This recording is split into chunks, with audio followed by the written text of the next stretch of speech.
Production funding for Louisiana, the state we're in, is made possible in part by grants from Kaiser Aluminum and Southern Research Company, Incorporated. It's going to cost Louisiana taxpayers at least $56 million to fund a bonus pay plan for teachers this year. That's $56 million for a teacher improvement program that has a lot of critics. What teacher will drop out of this program when they have to do very little to gain the money? It was history in the making, a first for Louisiana, the removal of a state senator from office by his colleagues. Here's a man that stood the test of the court, indicted, convicted, and sentenced, and his people sent him back. And now you're asking me to remove him?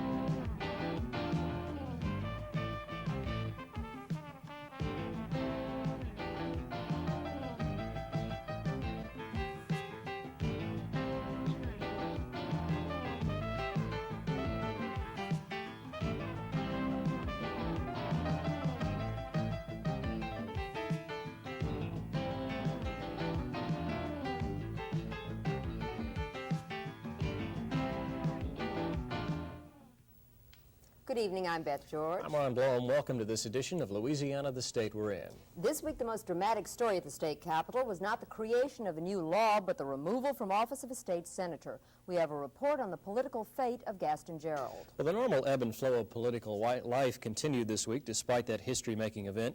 In fact, the very origins of life is the subject of our second story, scientific creationism versus evolution. Well, turning to more everyday topics, jobs and money, our next subject concerns teachers and their salaries. It's a teacher improvement program called PIPS that has run into some problems in the state legislature. And finally, if politicians say they have some problems, we have a report this week on a group of businessmen who gathered in Baton Rouge to talk about federal regulations coming out of Washington. Well, our top story this week is about a man without a job. Gaston Gerald is no longer a member of the Louisiana Senate. Since the beginning of the session, he has been representing his district from a federal prison in Fort Worth, Texas. But that is no longer the case. Because of his conviction and imprisonment on the charges of attempted extortion, this week he was expelled from the Senate by a vote of 33-3. I do solemnly swear. It was history in the making, a first for Louisiana, the removal of a state senator from office by his colleagues. But it was not a chapter to be pointed to with pride. It was a painful and difficult task. Therefore, be it resolved by the Senate of the Legislature of the State of Louisiana, 2/3 of the members thereof concurring, that Senator Gaston Gerald be, and he is hereby expelled from membership in the Senate and the office of Senator. This special committee hearing of the entire Senate was the culmination of weeks of legal groundwork. If State Senator Gaston Gerald was to be removed from office, it was a precedent-setting event. It must be handled carefully. Every right must be accorded the senator for this case and any future incident that might arise. As the hearing began on Thursday, it was stated repeatedly that this was not a trial, but on hand in the Senate chambers were Gerald's lawyers, Brian Bush and James McPherson. Gerald himself was not present, and that was the first issue raised by his longtime friend and political ally, Senator 60 Rayburn. Now, I want to know if everything within reason has been done, since he is the accuser, to have Senator Gerald here today. I don't want it in a verbal conversation. I want to know in writing, because legally that's what counts. However, Senate President Michael O'Keefe assured Rayburn and the other senators that Gerald was given every opportunity to apply for a furlough from prison, and that point was dramatically reinforced by Senator Nat Kiefer. Then I sat down and I was satisfied, and only as my head can work sometime, I said, well, I'll be darned. Maybe because Gaston has changed his mind so many times in this thing, I'll resign, no, I won't resign, I'm coming to the hearing, no, I'm not coming to the hearing, as a precautionary measure and to satisfy me. I said, maybe he's changed his mind. So I put a call into Gaston, and he called me back. And I told him that. I said, it bothers me that you're not here today. I want to know, is it the federal people won't allow you to come? I said, Nat, I know y'all have an awful hard decision to make. He said, but I told O'Keefe that if I didn't have to come, man, I really would prefer not to. But Rayburn was persistent in his defense of Gerald, saying time and time again that the senator was returned to office despite his conviction and that his re-election was accepted by the Senate.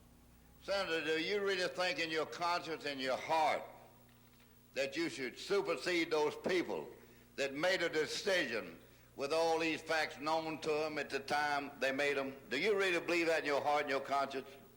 I think we should, but I know one fact they didn't know. They didn't know he was in jail. He got in jail later. When you've been convicted, indicted, convicted, and sentenced by a federal judge, you don't think the people are stupid enough to don't know what's going to happen to you? I think that's a weak say because he's in jail. He's the same individual today, Senator, in my mind, he was when those people voted on him. Am I right or wrong? According to resolution author Tony GUARISCO, Rayburn was wrong. And if the procedures began to sound more and more like a trial, the similarities were even clearer as Gerald's lawyers outlined the facts and findings of Gerald's attempted extortion case. But in the end, the senators were ready to make a decision. The findings of guilt of Senator Gerald, who I did like very much, his inability to serve as a member of this body are clearly and convincingly, in my own view, reasons to expel him, and I will vote accordingly.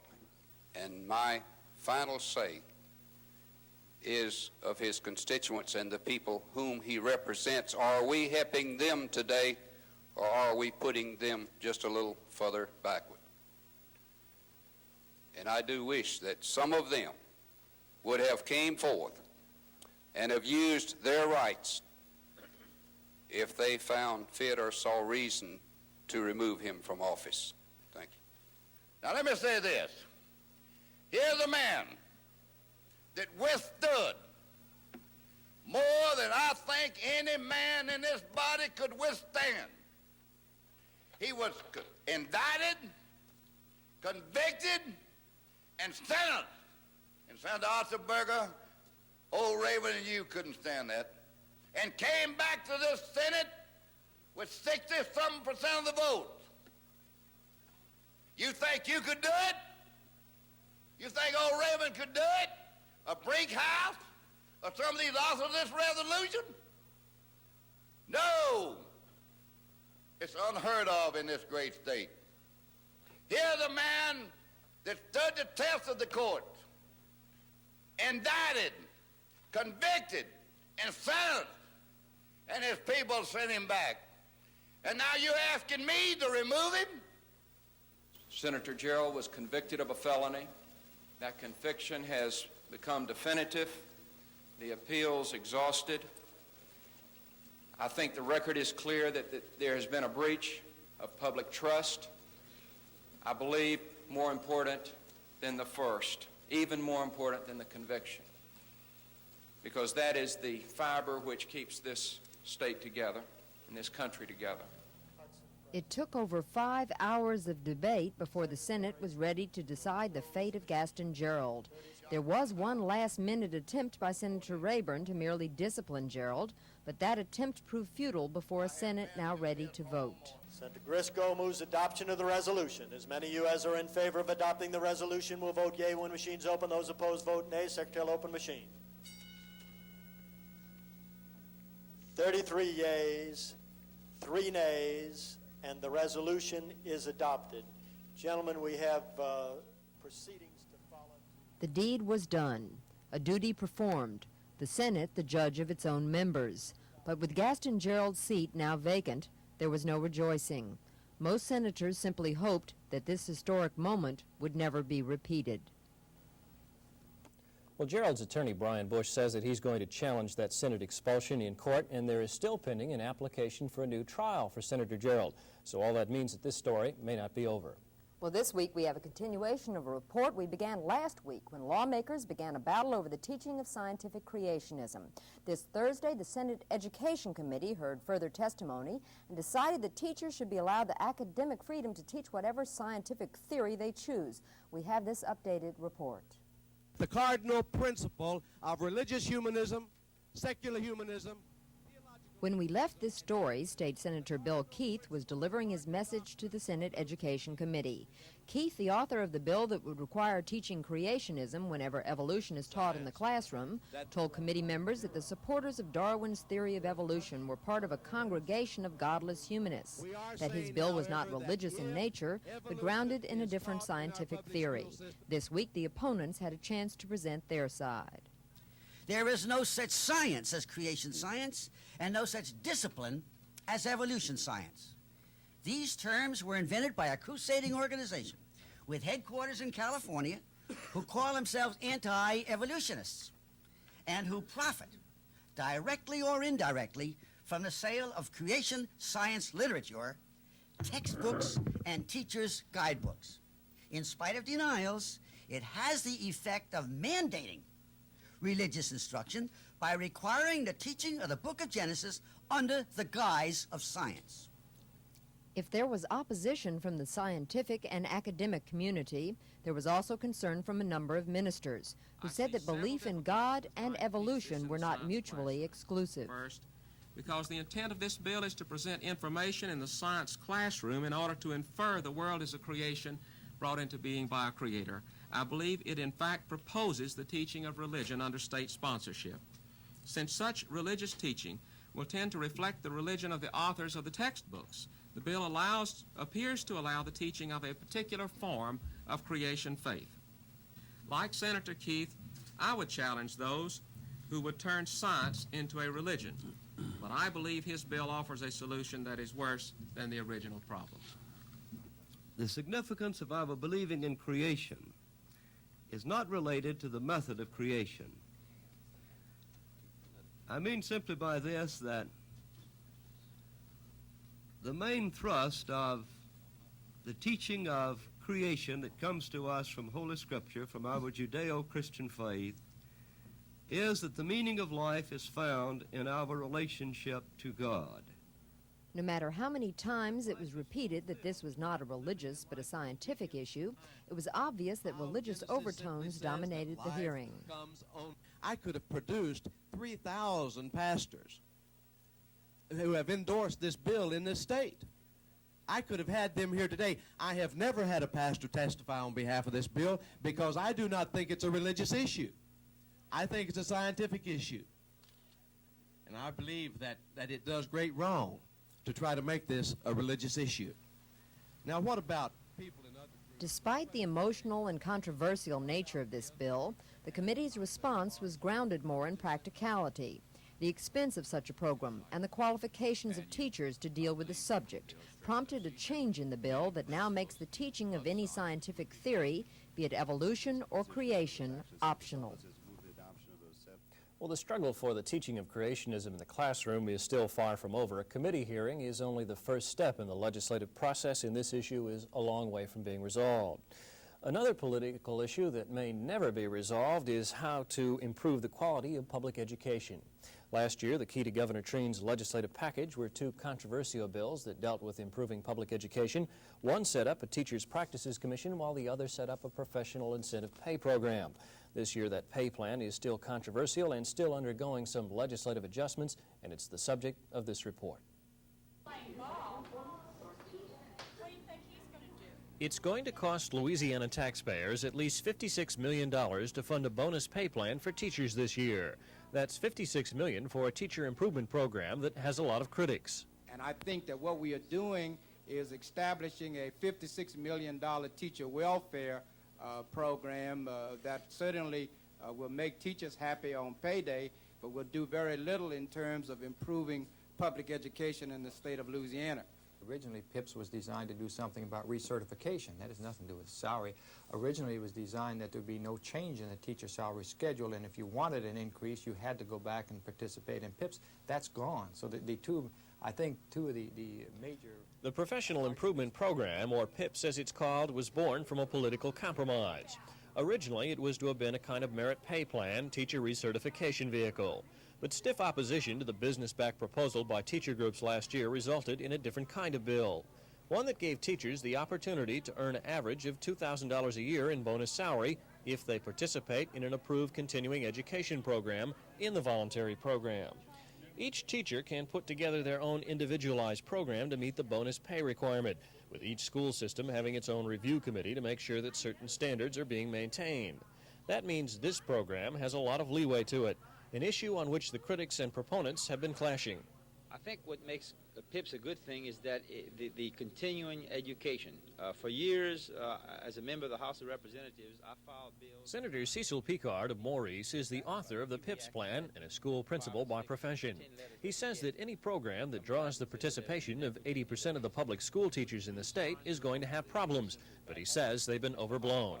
I think that many of the horror stories have been laid to rest. And of course, one item we did not discuss is that at some points of time, some of the teacher organizations in the state opposed PIPS. At other points in time, they supported PIPS. Others that were on board got off. So I can understand, because that's the lobbying procedure, and that's the compromise. We didn't get everything we wanted. The administration didn't get everything they wanted, and some of the teacher organizations certainly didn't get everything they wanted. But as I said before, this is not a utopia situation. All pieces of legislation are imperfections, but I think we have, for the first time in Louisiana, something for teachers that's separate and apart from other state employees, whereby we can reward our good teachers and at the same time improve the quality of instruction in the classroom and assure the taxpayer that he's getting his dollar's worth. I think it's a matter of improving instruction in the public schools. And the best way to improve instruction is to improve the preparation of teachers. And this program provides incentive to do that. And I do not believe that the people of this state would be willing to give the size pay raises that this program provides just for nothing. And this particular program marks the first. Jackie Ducote is Director of Programs and Research for the Louisiana Association of Business and Industry, the state's large business lobby that vigorously supports the PIPS plan. She explains that teachers will be meeting the academic part of their program through monitored university courses, and that seminars are being tightly reviewed. And she challenges any of the critics to back up claims that many of the seminars will be of little value. You might find some basket weaving courses, and if anybody does, if anybody has any specific complaints about any program being offered for PIPS credit, I wish they would send me or the Department of Education or the Governor's office the specific name of the course and where it's being offered and who's offering it, and we'll review it. We will get it reviewed, because we are committed to trying to make this program work and to ensuring that quality programs are. If the credibility of the PIPS courses is a big issue, it's not nearly as big as the issue of cost. The governor and proponents say that PIPS, with participation of over 32,000 teachers this year, will cost $56 million, a figure disputed in the Appropriations Committee and under attack by those who think the plan is ill-conceived. It's simply a matter of spending. What the governor says is $56 million on seminars. What Ed Steinwell says is $63 million in seminars, but yet what our own fiscal experts tell us is somewhere in the neighborhood of $80 to $100 million on seminars. Representative Jock Scott of Alexandria has an alternative to the PIPS pay plan. He says that by expanding step raises past the current 12-year level based on academic advancement, he can reduce many pay inequities, keep good teachers in the classroom, and save the state about $50 million in the next year. The only way a teacher over 12 years of experience can continue getting pay raises is to come down here to the legislature and twist arms politically, in effect become a lobbyist, and lobby for a salary increase. It's the only way. That's the reason why so many of our teachers leave the system after 12 years and become principals or become administrators or go into selling insurance or whatever other endeavor they may choose. So we lose a lot of our best teachers just when they're getting to be our best teachers. Others retire after 20 years, which is the retirement year. What my plan would do is give teachers a step system of salary increases over an entire career, over 27 years, to provide a real career. But with the PIPS plan ready to begin funding on July 1, the Scott alternative faces little chance for immediate success. Furthermore, Scott must win support of the teachers who would get less money but not have to sign up for workshops. Representatives of the Louisiana Federation of Teachers say they're interested since earlier this week they withdrew their support from the PIPS plan. However, the Louisiana Association of Educators, the state's largest teachers organization, continues to back the PIPS pay program, although they seem to have agreed to the concept of PIPS only because it was a vehicle to a pay raise. Teachers do this sort of thing always. They always have. They've gone back to school. They've attended workshops on their own without having been mandated. I think perhaps this is where the rub is. You're being told now, all right, if you want a pay raise, you're going to go back to school regardless. It's no secret that teachers would prefer to have the bonus pay without the coursework and the paperwork. And indeed, some in the legislature have suggested that everyone would be better off if the money were simply applied to raises without the professional requirements. That is something the governor is not prepared to accept. PIPS introduces not only the element of increasing teacher confidence, but it also has increases for teachers. For the first time, we would have incremental increases past the 12th year of a teacher's service, all the way up to the 25th year. Are you one of those people who just thinks it would be fine as pay raise? If all you wanted to try to accomplish was a pay raise for teachers to encourage them to get into the system and to stay in the system, we might structure it somewhat differently. That's correct. You might structure it a little bit differently. But I think that there is value to the other aspect and to the principal purpose of the program, and that is to have teachers continue their training. I know there are a lot of horror stories about the kinds of courses and that they aren't really going to help and so forth. We know we'll have some administrative problems, but I think that the thrust of it is good. We had to control the cost of it with some amendments. We're going to do that. We're going to keep it within the budget. But I remain committed to it as a concept, yes. I'm a member of the Southern Region Education Board, and they just think PIPS can be a model for the country because it ties in continuing education. It affords the teacher an opportunity to improve her skills specifically in her area of certification. So I think that we're on the right track, and I think if we can get all the interested parties, the teacher education, the State Department of Education, and the governing boards together, I think that we do have a model for the future. But you know, this goes back to a role of a principal and superintendent in a school system. They are supposed to be observing their teachers all of the time and suggesting to them things that they need to do in order to be a better teacher. Well, obviously, they've either failed in their duty, or because teachers have tenure, there's no way that they can make them do it. So now we come and say, well, you're not doing a good job, but to help you do a better job, we're going to give you a lot more money. And it may work, but Art Thiel is Executive Director of the Public Affairs Research Council, a nonprofit research organization that watches government. Thiel is perhaps the most outspoken critic of the PIPS plan, hitting such things as the cost, the quality of programs, and lack of accountability. And he says that even with the best intentions behind it, the PIPS plan isn't likely to succeed. It's so massive, it's going to be very difficult to bring it under control, especially when you give the people the money in the beginning and say, you sign your name on this dotted line and we're satisfied you're going to do a good job. Well, things don't normally work out that way. So boondoggle or model program? It is difficult to say what this political compromise has become. Even the most ardent supporters of the PIPS plan admit there are some areas of the program that need cleaning up. Bills are before the legislature this year to exclude the bonus money from retirement benefits, to equalize some salary inequities in the bonus pay index, and place a review mechanism over the program. In the meantime, the funding of the PIPS program takes effect on July 1, so we won't know the verdict on this program for at least another year. This week, the Senate adopted 2 of the proposed changes to the PIPS program, but with more battles ahead for PIPS this session, both sides are going to find it difficult to find agreement on those issues. Well, Ron, one political meeting in the city this week seemed to overflow with agreement. The occasion was a meeting between business and political leaders, and the topic of common concern was the role of federal regulation in our everyday lives. I've stated that I am for a deep tax cut, both personally and for business, both to get some equity and for individuals and to revitalize the American economy. Now, what is the right combination for that? The organizers call it a dialogue with Congress, a chance for Louisiana's business and political leaders to get together and discuss the issues of the day. This was the second year that the legislature sponsored the event.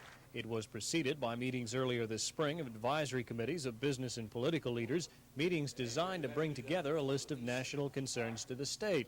What emerged from this year's meetings reflected the issues raised in last fall's presidential campaign, namely the power of the federal government over business and individuals. there was one thread that ran through every suggestion at every meeting of every committee and of the committee of the whole when we got together.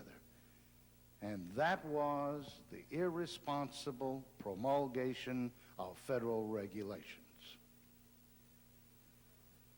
The irresponsible promulgation of regulations which took on unreasonable and uncalled for extensions of the intent of Congress. The laws which were made originally were not intended to be enforced in the manner in which the regulations seek to enforce them. Sometime you could call it empire building by the bureaucracy. Federal regulation and federal interference became the key issue for the participants, and the state's congressional leaders responded sympathetically, although Congressman John Breaux said that deregulation can sometimes be difficult to achieve. And I agree with everything that's been said here. Almost everyone seemed to be embracing the Reagan administration's new moves to cut the role of the federal government in state affairs. That's something that Republican Governor Dave Treen worked for when he served in Congress, and he told the gathering that it presented the state with a new challenge. And so it is with exhilaration that I note the trend that is occurring in Washington now, returning to the states and local government more of the responsibility that they formerly had. Now, I appreciate the fact that you're also going to return less money to the states and local government. And while that presents a problem for us, we recognize that this is a price that we must pay in the national interest to balance the budget. And I can say without hesitation that the vast majority of Louisianans support that. We support that national move, although it will mean some curtailment in the funds that we've received before. But what is vitally important in that process, I say to the members of the congressional delegation, and I know that I don't really have to say it because you believe it, that when you cut back on these funds, return to us the flexibility of making the decisions about the programs.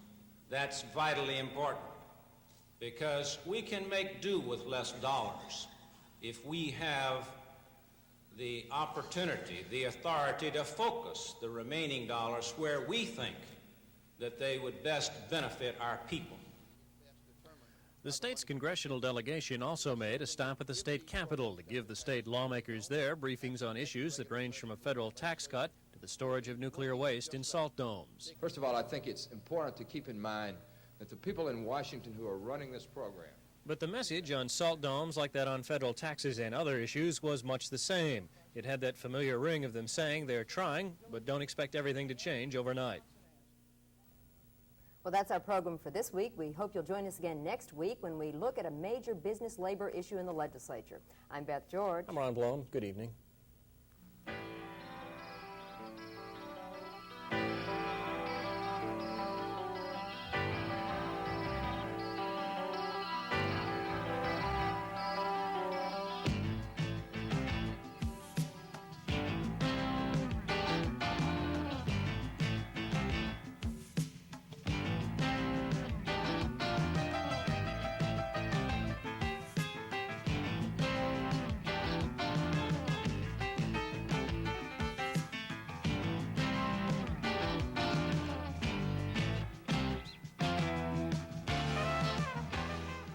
Production funding for Louisiana, the state we're in, is made possible in part by grants from Kaiser Aluminum and Southern Research Company, Incorporated.